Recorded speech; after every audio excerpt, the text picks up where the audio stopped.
આપનું હાર્દિક સ્વાગત છે અને આપ જે પ્રમાણે જોવો છો એ પ્રમાણે કે આ પૂર્ણા નદીની સપાટીમાં સતત વધારો થઈ રહ્યો છે। અત્યારે કહી શકાય કે 20 ફૂટ ઉપર પાણી આવી ચૂક્યું છે, 20.5 ફૂટ જેવું કહી શકાય, કારણ કે આપ જોશો તો આપને 21 દેખાતું નથી। એનું કારણ એ છે કે જે પ્રમાણે પિલરને લાગી અને પાણી જાય છે એ પ્રમાણે, પણ પાછળની સપાટી આપ જોશો તો આપને ખ્યાલ આવશે કે જે જૂનો પુલ જે ખરો, જી હા, જે જૂનો પુલ, જૂના પુલને ટચ થઈને પાણી જઈ રહ્યું છે। પેલા જૂના પુલની ઉપરથી પાણી જઈ રહ્યું હતું, પણ હવે એનું કારણ છે કે મહુવા જે ખરી, મહુવાની અંદર સપાટી ઘટવાના સમાચાર પ્રાપ્ત થયા છે। છેલ્લા 1.5 કલાકની અંદર લગભગ ત્યાં સુધી મહુવાની અંદર વરસાદ જે ખરો એ થોડો ધીમો પડ્યો છે, અને જેના કારણે લઈ મહુવાનું લેવલ જે ખરું એ 1.5 ફૂટથી 1 ફૂટ જેટલું નીચું ગયું છે, અને જેના કારણે લઈ, જી હા, 1.5 ફૂટ જેટલું નીચું ગયું છે, અને જેના કારણે લઈ અને 3 કલાક પછીથી અહીંયા પણ પાણી જે ખરું એ નીચું જશે। એનું કારણ છે કે દરિયો પાછો ઓટ તરફ વધી રહ્યો છે। ભરતી જે ખરી એનો સમય પૂર્ણ થયો, ભરતીનો સમય પૂર્ણ થવા પછીથી જે ઓટનો સમય આવે છે, ઓટના સમય દરમિયાન ચોક્કસથી પાણીનું લેવલ જે ખરું એ નીચું જાય છે। તો આપણી સાથે નવસારી ફાયર ડિપાર્ટમેન્ટના નંદુભાઈ જોડાયા છે, નંદુભાઈની સાથે વાતો કરીશું, કારણ કે સતત નજર એમની પણ પૂર્ણાની સપાટી ઉપર છે। નંદુભાઈ, ઘટનાક્રમ શું થયો? કારણ કે જ્યાં સુધી જાણવા મળ્યું ત્યાં સુધી સીધું 10 ફૂટથી 16 ફૂટ પર એકદમ ધસારા સાથે પાણી આવી ચૂક્યું, શું જણાવશો આપ? હાલ ઉપરવાસમાં જે મહુવાની સપાટી 17.500 હતી, એ લોકોનું મીટર પ્રમાણે ચાલતી હતી, ત્યારે મેં મહુવાની સપાટી જાણ થઈ ત્યારબાદ આપણા ત્યાં 2:30 વાગે પછી 20 મિનિટે 1-1 ફૂટ પાણીની સપાટી વધતી હતી। ત્યારે અમે ફાયર ટીમ નદીના તટ પર જ ઊભા છે, અને હાલમાં ભરતીના હિસાબે 1 ફૂટ જેવું પાણી હજુ વધશે એવું લાગતું છે। ભરતીના હિસાબે હજુ 1 ફૂટ પાણી વધે એવું લાગી રહ્યું છે। તો આપ જોશો એ મુજબ, એટલે બહુ ચિંતા કરવાની જરૂર નથી, પણ ચોક્કસથી સાવચેત રહેવાની જરૂર છે। ઉપરવાસના વરસાદના આંકડા કયા પ્રમાણે આવે છે એ પ્રમાણે, કારણ કે 6 વાગે લેટેસ્ટ આંકડાઓ પ્રાપ્ત થાય છે, અને 6 વાગે જે લેટેસ્ટ આંકડાઓ પ્રાપ્ત થશે ત્યાર પછીથી આખું પિક્ચર જે ખરું એ સ્પષ્ટ થશે। હાલ તો જૂનો પુલ જે ખરો, જૂનો પુલ દેખાય છે, પહેલા જૂનો પુલ દેખાતો નહોતો, અને કદાચ હજુ થોડું પાણી વધવાની શક્યતાઓ વર્તાઈ શકે એમ છે। તો પડેપડની અપડેટ આપતા રહીશું। આપ જોશો એ પ્રમાણે કે ન માત્ર ફાયર ડિપાર્ટમેન્ટ પણ અહીં જીબીના કર્મચારીઓ પણ અહીં ઉપસ્થિત છે, અને એઓ પણ વોચ રાખી રહ્યા છે કે કયા વિસ્તારની અંદર કેચમેન્ટ વાળા વિસ્તાર જે ખરા, કેચમેન્ટ વાળા વિસ્તારની અંદર રેલની પરિસ્થિતિ શું છે, વરસાદની પરિસ્થિતિ શું છે, અને અહીંયા પણ સતત વરસાદ વરસી રહ્યો છે પૂર્ણા નદીની ઉપર। આપ જોશો તો લોકટોળાને અટકાવવા માટે જે સ્મશાન ભૂમિ છે, સ્મશાન ભૂમિનું પાર્કિંગ જે ખરું એ પાર્કિંગ નો વિસ્તાર જે ખરો, પાર્કિંગના વિસ્તારને હાલ તો બંધ કરી દેવામાં આવ્યો છે, જેથી કરીને લોકો અહીં આવી અને ટોળું ભેગું ન કરે। પણ ગયા વર્ષે પણ, જી હા, ગયા વર્ષે પણ આપને જણાવી દઈએ કે જુલાઈ મહિનાની અંદર આ જ પરિસ્થિતિનું નિર્માણ થવા પામ્યું હતું। જુલાઈ મહિનાની અંદર 1 વાર નહીં, 2 વાર નહીં, પણ 3 વખત આ રીતે જળભરાવના દ્રશ્યો સામે આવ્યા હતા। તો હાલ પણ એ જ પરિસ્થિતિ અત્યારે વર્તાઈ રહી છે, અને આપ જોશો એ મુજબ કે સતત પાણીનો જળભરાવ થઈ રહ્યો છે, અને કદાચ હજુ 1 ફૂટ એટલે કે વધીને કદાચ 22 ફૂટ સુધી કદાચ પૂર્ણા નદીની સપાટી પહોંચે।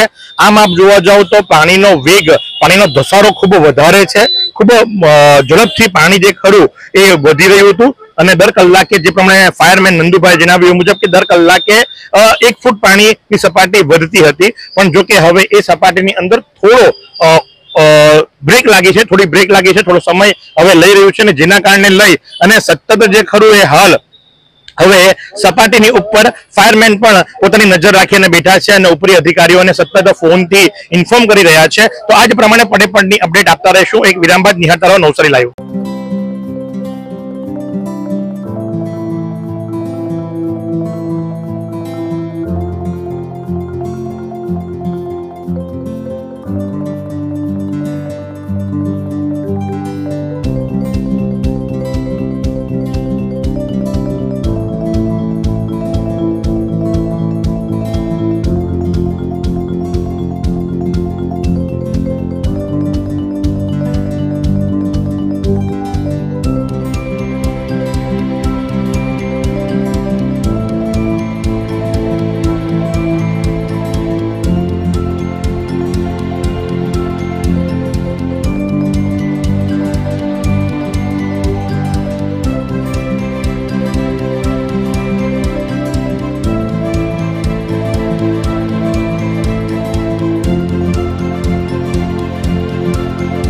વિરામ બાદ આપનું હાર્દિક સ્વાગત છે, અને આપ જે પ્રમાણે જોશો એ પ્રમાણે કે જ્યારે પણ પ્રતિ વર્ષનું આ જ એક નિયમ બની જવા પામ્યો છે કે જ્યારે પણ ઉપરવાસની અંદર વરસાદ પડે છે અને ઉપરવાસમાં જે વરસાદ પડે છે એના કારણે લઈ અને હંમેશાના માટે પૂર્ણા નદીની ઉપર લોકોનું ટોળું એકત્ર થઈ જાય છે રેલ જોવા માટે. મને એ નથી સમજ પડતી કે બાળકોને લઈને આવા જીવના જોખમે આવા સમયની અંદર રેલ જોવી એ કેટલું યોગ્ય.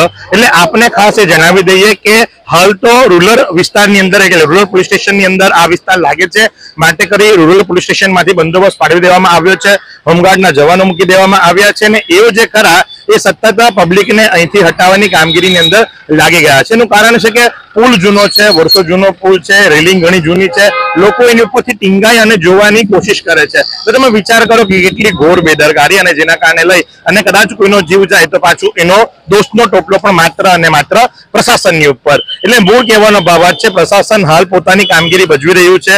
આપ જોશો એ મુજબ કે અત્યારની તારીખે હોમગાર્ડના જવાનો ફાળવી દેવામાં આવ્યા છે, 2 મહિલા 2 પુરુષ જવાનો ફાળવવામાં આવ્યા છે જે ટ્રાફિક નિયમનની પ્રક્રિયા કરી રહ્યા છે.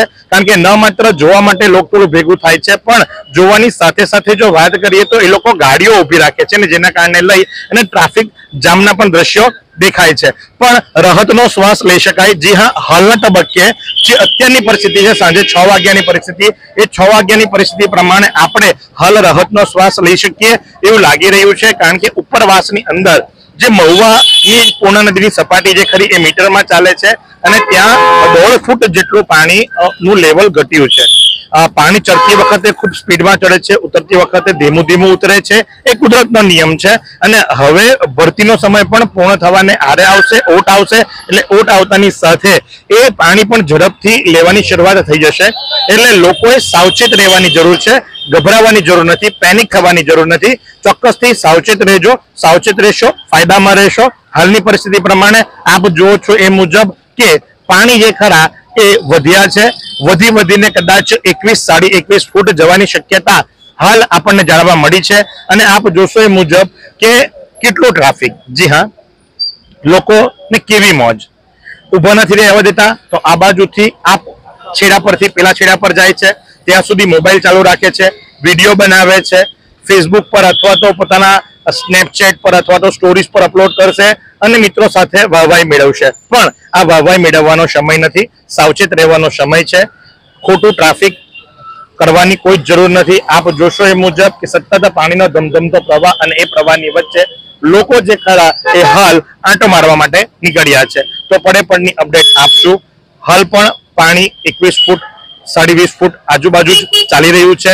એટલે સ્થિર સપાટી જોઈએ તો 20.5 ફૂટ, પિલર સાથે જે અથડાઈ છે એમાં 21 ફૂટ બતાવી રહ્યું છે અને વધે એવી શક્યતાઓ ખૂબ ઓછી છે. અને જો વધે તો પણ હાલની એટલે કે 6 વાગ્યાની પરિસ્થિતિ પ્રમાણે કદાચ 1 ફૂટ એટલે કે 22 ફૂટ અથવા તો 21.5 ફૂટની વચ્ચે આ સપાટી રહેવાની શક્યતાઓ વર્તાઈ રહી છે. તો આ જ પ્રમાણે આજે આપને અવગત કરતા રહેશું.